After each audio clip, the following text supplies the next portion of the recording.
Steve Gardner, kind enough to join us on the Boardwalk Honda Hotline. Does a great job covering baseball for USA Today in his weekly spot on a Thursday. Busy time with the holiday right around the corner. How you been, friend? Good, Rich. How about you? I'm doing well. Let's get right into it with the Philadelphia Phillies. I was just talking about how just unbelievable the starting rotation has been, and it's just another, I only keep proving my point with Arrieta. It's another reason you had to go out and you had to sign him, because it seems as though he's really starting to solidify that starting rotation. And we've talked about their rotation going into the season. Now, I spoke to Nick Pivetta last Friday, and he's one of those pleasant surprises. You know what you're going to get from Nola. Velasquez, as long as he's healthy, you're starting to see a little shift here with confidence. And then you throw Arrieta into the mix. I mean, their pitching has really kept them in games, Steve, but it's also won them a bunch of games this year.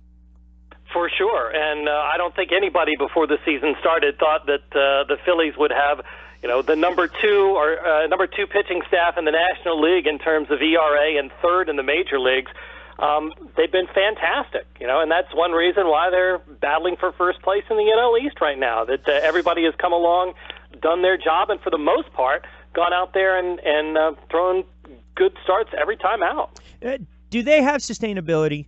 Do you look at this team and the way everything's kind of fallen into place in the NL East, where Washington still has to overcome a couple injuries, but they're still on paper the most talented team? Atlanta, a young team on the rise, a bunch of prospects, but they got to figure out a way to keep winning. Then you've got the Mets, who've just had major issues. Is there sustainability there with the Philadelphia Phillies? I think so. I mean, anytime you can be over 500 in the second half of the season, you're going to have a shot at making the playoffs. And especially I think that's true in the National League, because we've got a lot of very good teams and we have a handful of really bad ones. And so in that case, everybody's going to be beating up on each other. And so we're going to see, whichever team doesn't win the divisions, I think you're going to see 4, 5, 6 teams all involved in that fight for the 2 wild card spot. This could be a heck of a playoff race come September. I look at their next 2 weeks of baseball, and after the 3-game set at home against Toronto, they go 4 to Los Angeles, 3 on the road to San Fran, 3 against the Cubs. Now, again, those teams all have their warts, but if they were to go 7-3 on the road trip, I'm really going to take them serious. And that's tough to do, especially out west, San Fran and the Dodgers. But they've made a believer, and the one thing that I've noticed is the criticism has kind of died down with the manager. He seems to be pushing all the right buttons.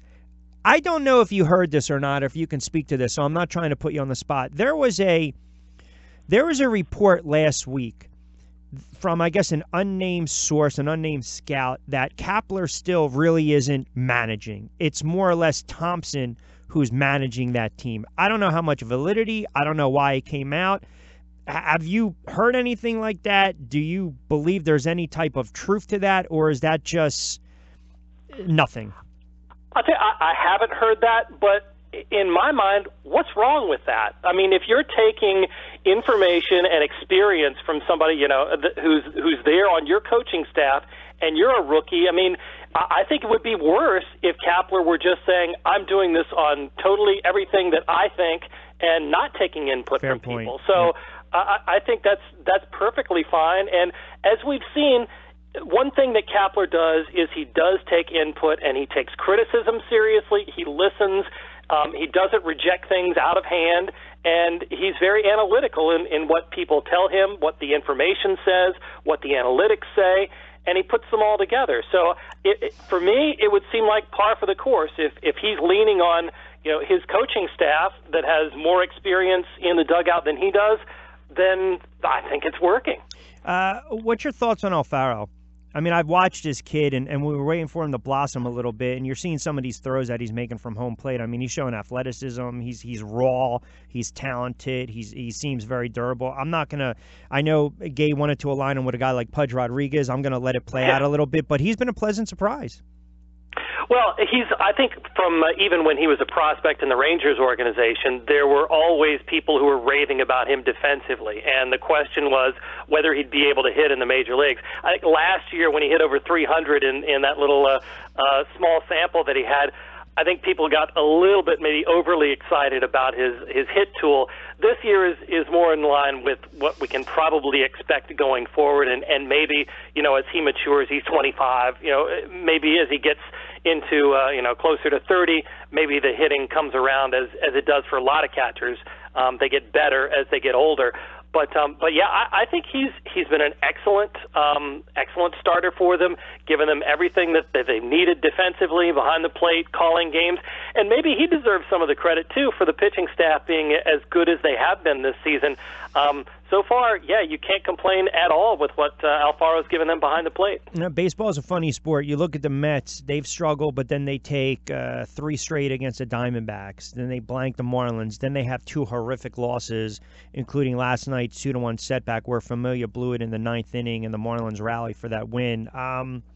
Is this a microcosm of things to come? I mean, is this kind of, if you're a Met fan, some of the players they have, if this was 2010, that would be a hell of a lineup. But, I mean, it's just like, because I'm telling you, if you're a Mets fan, that tells you when you go out and you sign a guy like Batista, which is low risk if you get something great, it tells you that you have nothing in the farm system. You have no prospects that you're grooming to potentially bring up. That's what it tells me. Right, exactly, and they're grasping at straws, and yeah, there are injuries here and there that have forced their hand, but I don't think any more so than other teams have had. I mean, you look at the Diamondbacks and the injuries that they've had, and the Texas Rangers. You could list Seattle, all these teams that have had a lot more injuries and are still playing decent ball, playing close to 500 or better. I don't know that can be an excuse. So, yeah, you've got to have – I think the Mets I applaud them for at least giving Batista a chance and hoping that he can regain some of that home run power that he had a couple of years ago. But it's tough just because, injuries always seem to bite this team, and after it gets to be such a pattern, you wonder if there's not something else going on that's maybe contributing to that.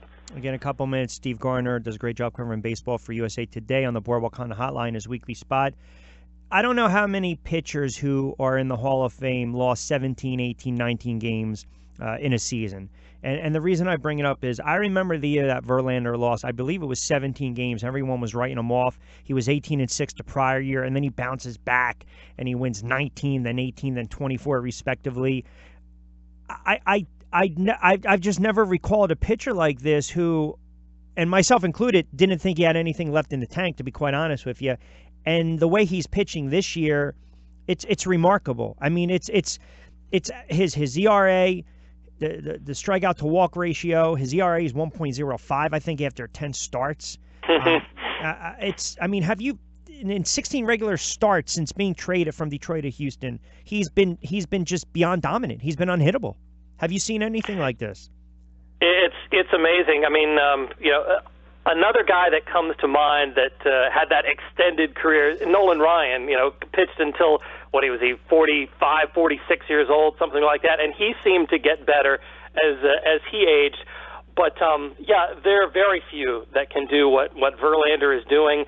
And, yeah, I think the one thing, when we thought he was kind of done in 2015 with Detroit, he had that oblique muscle injury or something like that, and he had a horrible record but a decent ERA. And then coming into spring training, I remember watching him in Lakeland, Florida, and there were a lot of skeptics. And he was just mowing hitters down. And granted, it was in spring training, but you could see there was life back on the fastball. He was changing speeds and everything. And it's like, wait a minute, this guy looks as good as he has been. And now with the Astros, even better than he was. This is a guy who won the MVP award in the American League as a pitcher, and he's even better than that now at the age of 35. So. It's pretty amazing. I think Houston and their approach to pitching agrees with the way that Justin Verlander. He's kind of a cerebral guy himself, and I think when you put what he has and the way that he approaches pitching with the way that Houston approaches pitching and the analytics behind that, I think it was a great marriage. We saw that down the stretch last year, and we're continuing to see it in 2018. Steve, it reminds me of when Toronto acquires Clemens in the first 2 years when he won 41 games. He won 21-7, 20-6, and you look at that 97, and he won back-to-back Cy Young's awards. But again, that 1 year, I think it was the year 97, he had that ERA right around 2. It just reminds me of, remember he had, what was he, like 12-0, 13-0? He just ripped off a bunch of wins before he suffered one loss. I don't know if Verlander's going to win 20 plus, but it just reminds me of that season where Clemens was unhittable that year. Yeah. Well, and I don't want to throw in, that's when people started throwing I know. I know. The accusations no, that's Clemens. True. You're right. Yeah. Because I think after that, he only won 20 games one more time in his career, and that was with the Yankees. Mm-hmm. But, I think this, for Verlander, it's one of those things where it just things have fallen into place for him, and he's landed in a situation, actually, Houston is a very good pitcher's park, and all those things together have made him, perhaps, I think right now, the best pitcher in the game. No, I would agree with you 100%. It's amazing, too. It's like a... you're just they're blessed with all these riches when you look at that starting rotation. I mean, it is remarkable. All right, so what do you think? And I think this is going to be really, really fun over the weekend. The Yankees and the Angels. We get to see our boy Ohtani out there. So I'm excited for this. I mean, it does look like it is confirmed he's going to pitch against Tanaka on Sunday. I saw something. I thought today that the Angels are moving him back, and that Garrett Richards is going to start that game. I saw the report too, but it was only a report, and I tried to go on there. See, now that bothers me. Why would they do that? Well, it's one of those things. I mean, they're really, really wary of overtaxing him on the mound, and so even more so than you would with a young prospect coming up. They want to make sure he gets plenty of rest in between starts, and it would have been great to see him face off against Tanaka. But at this case, he could still hit against Tanaka, so we might see them face each other that way. But that was a tease. I would rather see the pitching matchup. Yeah, no, me too. That's a major tease right there. I was looking forward to it. I still think he is one of the most undercovered stories in baseball this year. Because a lot of people but again, a lot of people on the East Coast, they're not staying up till 11 o'clock to watch Angels baseball on the West Coast. Yeah, that's true. And I mean, you've got Mike Trout out there, you've got Ohtani, Albert Pujols just got 3,000 hits. Yep. That's a fun team to watch. And if you can stay up late, or if the Angels, when they come to the East Coast, they're definitely worth watching. I think another story that not a lot of people are talking about, I know you guys, you make your mentions with them as well, but the Seattle Mariners, did anyone think they would be 29-19 in second place in the AL West? I don't think so. They were certainly not in the playoff picture in my mind coming into the season. And, when you're losing Robinson Cano for half of season already, they've had, like I said earlier, they've had a bunch of injuries on their side of things. But yet, D. Gordon's out there, Cano is out, Mitch Haniger, who's been perhaps their best player from a position player side, he's injured a little bit, and still they continue to win. It's an interesting story. Watch out for James Paxton. I mean, we saw him in the no-hitter, but this could be one of the best young left-handers in the major leagues if he can continue to just stay healthy and pitch every 5 days. Yeah, it's always the key. All right, my friend, listen, great stuff as always. Appreciate it. Enjoy the baseball over the weekend. Have a wonderful Memorial Day, and try to get out and maybe do a little barbecuing, and we will talk next week. Always appreciate a couple You betcha, Rich. I got that grill ready to be fired up. There you go. See, smart man. All right, Steve, be well, pal. Take care. All right, you got it. Steve Gardner join us on the Boardwalk Honda Hotline.